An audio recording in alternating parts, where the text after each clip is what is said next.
All right. Let's go to this next section here, and what we're going to look at is differentiating between treasury shares and shares that are retired. Okay.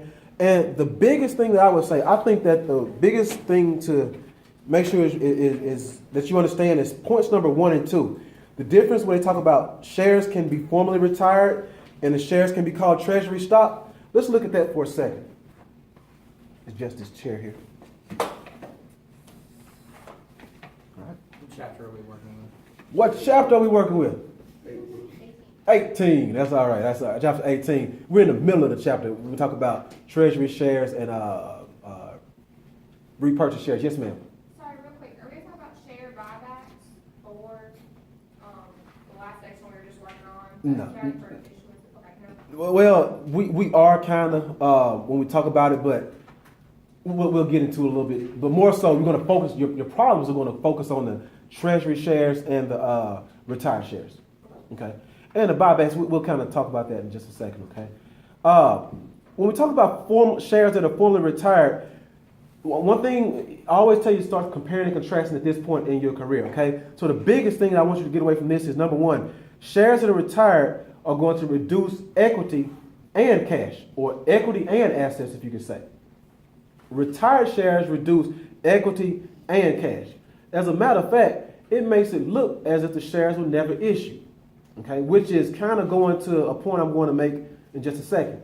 The difference between retiring shares and treasury stock shares is that treasury stock shares simply reduce equity. Okay, so treasury shares reduce equity, and formerly retired shares reduce equity and cash.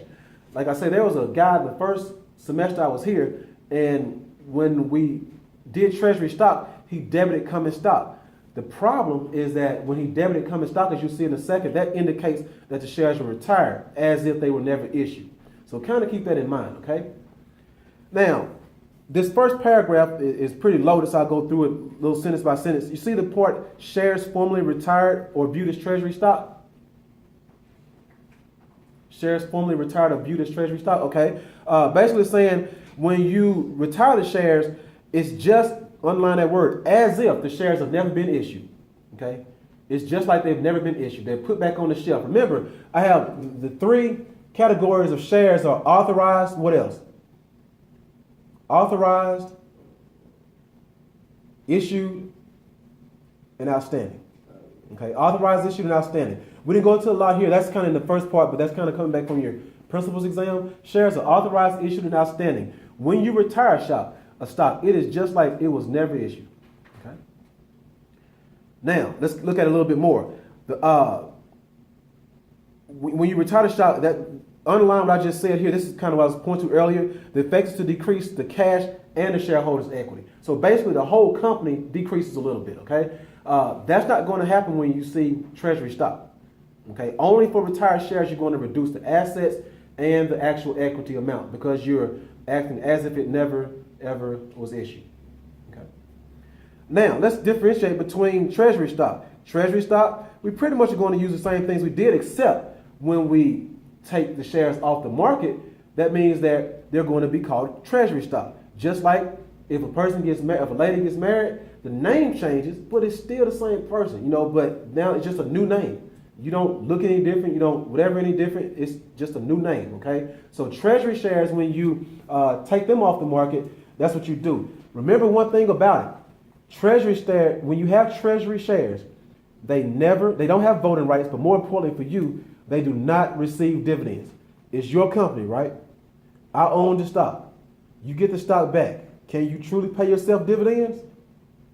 No. So treasury shares do not have stock. So if you're looking at a fictitious balance sheet or something like, let's find one here. Well, we'll find one in a second, but a fictitious balance sheet, and you have preferred stock, common stock, treasury stock. Remember, if you have 364,000 shares of preferred stock and 4,000 shares of common stock, make sure you reduce the actual common stock by the treasury stock, because otherwise there's going to be an answer that is going to be valued at dividends issued at 364. Okay, so make sure you kind of understand that, and understand that treasury shares never receive dividends. Okay. Yes. So why would someone want to retire stock? Like, what's the purpose of What- retiring stock versus doing the treasury stock? Yeah, one of the biggest reasons a company, let's say it's your company, a company would retire the stock is say I work for you and I have employee compensations. Now you can issue those to me. Okay, you can issue that. So that's one of the main reasons that they do it. Some books list a lot of them. I don't think I saw it in here, but that's one of the main reasons that they actually do it, so that I can issue them, to them. Or one thing is you'll see to avoid a hostile takeover. You kind of see things like that. Those are two of the main reasons overall. But one of the biggest ones I've kind of seen is not making sure, but they use them to issue it for employee compensation.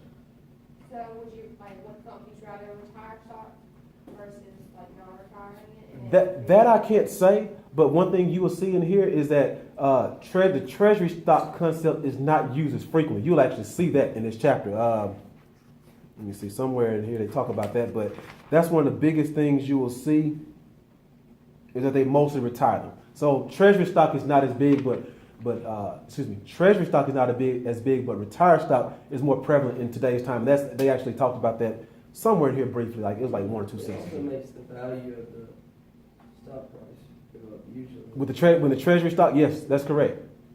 Okay. What's the process of retiring stock? Good question. Flip the page. you led right to where we need to be. All right. Let's look at this example here. I'm not sure it's illustration 18-9 for me, but American Semiconductors balance sheet includes the following. You see that there? 18-10. 18-10 in your book. 18-10. Okay. And you have two different examples on your. Obviously, you have your little shareholders equity sheet up here, but then you have your an example for retirement of shares and an example for treasury stock. Before we go into the other part, let's just look and see what we have here. When you retire, when you have treasury stock, when you call back your stock and it's treasury stock, let's say that it was in this case right here. I think it went for $7 per share. I think. Okay, the cost to reacquire was $7 per share. If it's treasury stock, you simply pay out cash through a credit of $7 per share, and the treasury stock is going to be debited for whatever you paid out to get it back, $7 per share. Okay, does that make sense? First, that has to be driven home. When you're dealing with treasury stock, you credit cash for whatever it is, and you debit the treasury stock for that same amount. You good? You got that part? At this point in time, the common stock is no longer relative, which means that if you resell this treasury stock, will you resell it at the par or will you resell it based on what you paid right now, the $7? It will be based on what you paid at that point in time. So when you use treasury stock, when you have treasury stock, it's called a cost. I think it's called a cost method. You get the treasury stock at the cost that you paid for it. At that point in time, it does not matter what the common stock par value was. It's only going to be based on the new value or the cost that you paid for it. Okay, that's for the treasury stock. So there's no, you don't report par value, it's just the cost. Right, cost, and because you're you're collecting your stock back at cost. Okay, I think it's called the cost method, if I'm not mistaken. They kind of moved away from a couple of names. I think it was the par value method versus the cost method. If you see in earlier books like Wiley or maybe on your exam, it may be called the cost method, if I'm not mistaken. Okay. So what's going on with the stock owners' books at that point? At that point in time, you're just reducing the total stockholders' equity, and you see that if you look. Let's look at a balance sheet to kind of prove that point there. If you have one here. So a company's just going to be like, hey, we need some of your stock, we'll buy from you for this price? We don't have one set up that way. But to answer your question, that pretty much. Do you get an option? Well, you do get something out of it in terms of you're not going to buy it back at maybe what you paid for it. It's going to be something that you get for it. Usually it's going to be for more, a little bit more, but obviously going to be to their advantage, to the company's advantage. Okay. Yeah, it's just simply a reduction of your stockholders' equity. Now, we're going to treasury stock because we're going to shift from treasury stock to the retirement of stock. Okay, so we're shifting gears here. All right. I like my 3-step processes, right? So let's talk about retiring shares. Number one, if you're going to and let's stay on that same line here as the treasury stock for $7, okay? The same thing is happening. We're going to pay $7 to retire this stock. So credit cash for whatever it is, okay? Number two, remove the actual stock. In this case, we're going to remove the common stock and the paid-in capital. This time it's sold for $10 million, $1 par, the rest of it went to excess paid-in capital. So we're going to remove that $10 million worth of stock, okay? And then number three, the remainder, when we retire that stock, is going to be a credit to paid-in capital for the difference between the stock you removed and what you paid. All right? So those are your basic 3 steps, if you want to call it that, there on your retirement of stock. If there was no par though, would you still keep the paid-in capital share repurchase as your credit? And this just combine your common stock? If there was a difference. Yeah, if there was a difference between the cash that you paid and what I would say I'll call it the book value of that stock, and if it was just the book value with no par, that's what it would be. So that paid-in capital, remember the paid-in capital / common stock or common stock is only a function of was it issued for more than par. So if it's a no par stock, let's just say this were common stock $10, then that's what with no par, it would just be common stock $10. But the difference still would have gone to that paid-in capital. And the share repurchase. To paid-in capital share repurchase, correct. Mm-hmm. And I like the way you're making sure that you understand the difference between the par value and the no par. Okay, because that's pretty much what you're asking, and that's no problem. Comparing and contrasting, just like we're comparing and contrasting retirement and treasury stock. Okay. All right. That's kind of under this paragraph here. Let me see. One, kind of in the second paragraph, how we treat the difference between cash paid to buy the shares and amount. You see that paragraph there? That's pretty much what we're discussing, just kind of breaking it out. All right. Now, that's saying that I repurchased the shares at less than the sales price. But what if I repurchase the shares at more than the sales price? Then I move to the case number 2. Okay? With treasury stock, we see it's the same process, right? Treasury stock, it just is what it is. So treasury stock does not change regardless of if we recapture that stock above or below cost. But if you're retiring the stock, remember we said that one of the major differences is that the retirement of stock calls for a reduction in equity and a reduction in assets. So let's see that. Number one, always reduce the cash by what you paid for it. Number two, reduce the paid-in capital. Okay. Now, the paid-in capital share repurchase is simply going to be the $2 million difference in terms of what you have.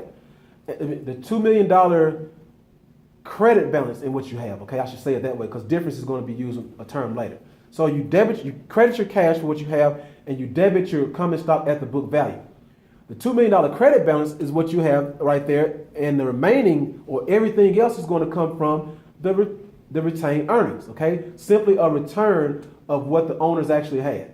That's what they have. Okay, and think about that return because we're going to talk about that with liquidating dividends, same kind of concept a little bit later on. So the only difference here when you repurchase it above more than the sales price is that anything over and above that is going to come from your retained earnings. And that's another reason why you want to make sure you keep track of all of your paid-in capital accounts as you go. When I say keep track, separate the common stock from the preferred stock and also from the treasury stock, because even though we're not dealing with it a lot here, when you reissue it, that's going to be a big issue as well. Okay. All right. Any questions?